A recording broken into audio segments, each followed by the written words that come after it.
ಗುರುತಿನ ಪ್ರಶ್ನೆ 2001 ಮತ್ತು 1974 ಸನ್ಮಾನ್ಯ ಸಣ್ಣ ಕೈಗಾರಿಕೆ ಮತ್ತು ಸಾರ್ವಜನಿಕ ವಲಯ ಉದ್ಯಮಗಳ ಸಚಿವರಿಗೆ. ಮಾನ್ಯ ಅಧ್ಯಕ್ಷರೇ, ಉತ್ತರವನ್ನು ಒದಗಿಸಲಾಗಿದೆ. ಸಚಿವರು ಮಾನ್ಯ ಸಭಾಪತಿಗಳು ಉತ್ತರವನ್ನು ಒದಗಿಸಲಾಗಿದೆ. ರಾಜ್ಯದಲ್ಲಿ 8 ಲಕ್ಷಕ್ಕೂ ಅಧಿಕ ಎಂಎಸ್ಎಂಇ ಆರ್ಥಿಕ ಮುಗ್ಗಟ್ಟಿಗೆ ಒಳಗಾಗಿದ್ದು, ಈ ಕುರಿತು ಸರ್ಕಾರ ಕೈಗೊಂಡ ಕ್ರಮಗಳೇನು ಅಂತ ಕೇಳಿದ್ದೆ.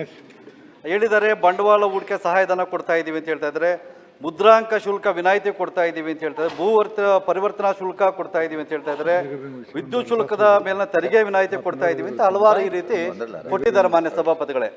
ಆದರೆ ಸಭಾಪತಿಗಳೇ, ನನ್ನ ಕ್ವಶನ್ ಇದ್ದಿದ್ದು ಉಪಪ್ರಶ್ನೆ ಇನ್ನೊಂದು, ನೈಜ ಸಮಯದ ಉದ್ಯೋಗ ಹೊಂದಾಣಿಕೆಗೆ ಏಕೀಕೃತ ಎಂಎಸ್ಎಂಇ ಉದ್ಯೋಗ ಪೋರ್ಟಲ್ ಅನ್ನು ರಚಿಸಲು ಸರ್ಕಾರದಿಂದ ಯಾವ ಕ್ರಮಗಳನ್ನು ತೆಗೆದುಕೊಳ್ಳಲಾಗಿದೆ ಅಂತ ಹೇಳಿದ್ದೆ.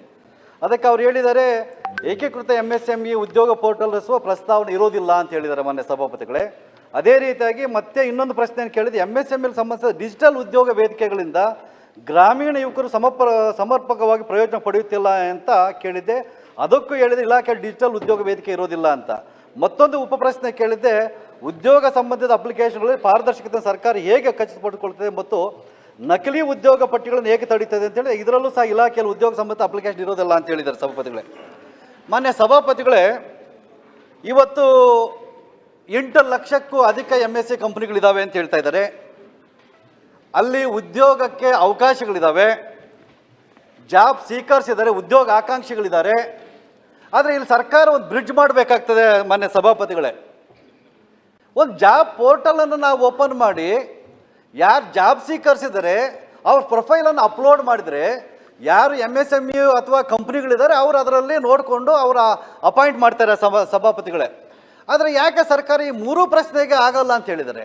ಇವತ್ತು ಯಾವ ರೀತಿ ಆಗಿದೆ ಅಂದರೆ ಸಭಾಪತಿಗಳೇ, Naukri.com ಅಂತಿದೆ, ಲಿಂಕ್ಡ್ಇನ್ ಇದೆ, ಇದರಲ್ಲಿ 10 ಲಕ್ಷ 20 ಲಕ್ಷ ಕೊಟ್ಟು ಪ್ರೊಫೈಲ್ಸ್ ತೊಗೊಳ್ತಾರೆ ಸಭಾಪತಿಗಳೇ. ಆದರೆ ಯಾಕೆ ನಮ್ಮ ಸರ್ಕಾರ, ನಮ್ಮಲ್ಲಿ ಇವತ್ತು ಸುಮಾರು ಜನ ನಿರುದ್ಯೋಗಿಗಳಿದ್ದಾರೆ, ಈ ನಿರುದ್ಯೋಗಿಗಳು ಪಾಪ ಆ ಪ್ರೊಫೈಲನ್ನು ಅಪ್ಡೇಟ್ ಮಾಡ್ತಾರೆ, ಈ ಕಂಪ್ನಿಗಳು ತಗೊಳ್ತವೆ, ಏನಿಲ್ಲ ದುಡ್ಡೇನು ಕೊಡೋದು ಬೇಕಾಗಿಲ್ವಲ್ಲ ಸಭಾಪತಿಗಳೇ. ಹಾಗಾಗಿ ಇವತ್ತು ಆರ್ಟಿಫಿಷಿಯಲ್ ಇಂಟೆಲಿಜೆನ್ಸ್ ಬಂದಿದೆ, AI ಬಂದಿದೆ, ಬ್ಲಾಕ್ ಚೈನ್ ಟೆಕ್ನಾಲಜಿ ಬಂದಿದೆ. ಈ ಎರಡೂ ಉಪಯೋಗಿಸ್ಕೊಂಡು ಒಂದು ಜಾಬ್ ಪೋರ್ಟಲ್ ಗೌರ್ಮೆಂಟಿಂದ ಮಾಡಿದ್ರೆ ಏನು ಉದ್ಯೋಗಾಕಾಂಕ್ಷಿಗಳು ಅವರೆಲ್ಲ ಅಪ್ಲೋಡ್ ಮಾಡ್ತಾರೆ, ಸಾವಿರಾರು ಜನ ಲಕ್ಷಾಂತರ ಜನ ಕಾಯ್ತಾ ಇದ್ದಾರೆ ಸಭಾಪತಿಗಳೇ. ಹಾಗಾಗಿ ಸರ್ಕಾರ ಇದನ್ನ ಏನು ಅಂತ ತಿಳ್ಕೊಂಡು ಮತ್ತೆ ಮಾತಾಡ್ತಾರೆ ಸಭಾಪತಿಗಳೇ.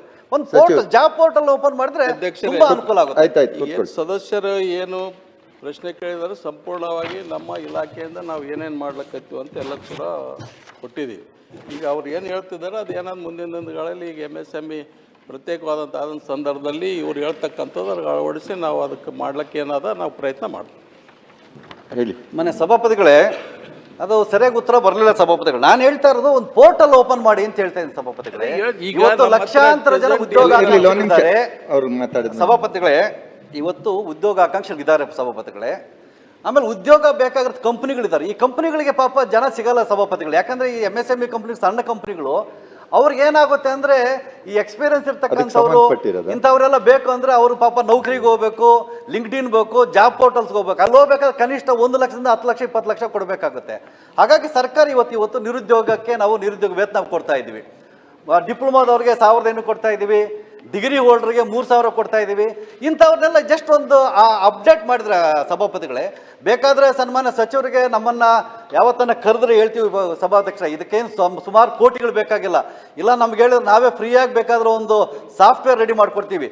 ಯಾವ ರೀತಿ ಸಾಫ್ಟ್ವೇರ್ ರೆಡಿ ಆಗಿದೆ ಅದಕ್ಕೆ ಸಂಬಂಧಪಟ್ಟ ನೀವೇ ಹೇಳ್ತೀರಾ? ಈಗ ಸದಸ್ಯರು ಹೇಳ್ತಕ್ಕಂಥದ್ದು ನಾವು ಫ್ರೈಡೇ ದಿನ ಸದಸ್ಯರು ಕರೆಸಿ ನಮ್ಮ ಇಲಾಖೆಯಿಂದ ಏನೇನು ಈ ಸದ್ಯ ಇರ್ತಕ್ಕಂಥ ಪರಿಸ್ಥಿತಿ ಏನಾದ ಏನು ನಾವು ಮಾಡ್ಲಿಕ್ಕೈತಿ ಎಂಬುದು ಸಂಪೂರ್ಣವಾದಂಥ ಮಾಹಿತಿ ನಾವು ಕೊಟ್ಟಿದ್ದೀವಿ.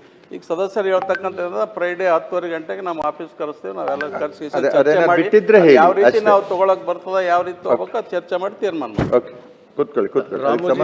ಒಂದು ನಿಮಿಷದಲ್ಲಿ ಮುಗಿಸಿ. ತಾವು ಹೇಳಿರ್ತಕ್ಕಂಥ ಭಾಳ ಪ್ರಮುಖವಾದಂಥ ವಿಷಯ ಇದೆ. ನಾನು ನಮ್ಮ ಲೇಬರ್ ಮಿನಿಸ್ಟ್ರಿ ಇರೋದ್ರಿಂದ ನಮ್ಮಲ್ಲಿ ಸುಮಾರು ಭಾರತ ದೇಶದಲ್ಲಿ 93% ಅನ್ಆರ್ಗನೈಸ್ ಸೆಕ್ಟರ್ ಇದ್ದಾರೆ. ತಾವು ಕೇಳಿರ್ತಕ್ಕ ಪ್ರಶ್ನೆ ಕರೆಕ್ಟ್ ಇದೆ. Why should not government integrate ಮಾಡಿಬಿಟ್ಟು ನಾವೇ ಎಲ್ಲರಿಗೆ ಮ್ಯಾನ್ ಪವರ್ ಸಪ್ಲೈ ಮಾಡಬೇಕಂತ ತಾವು ಹೇಳ್ತೇನೆ.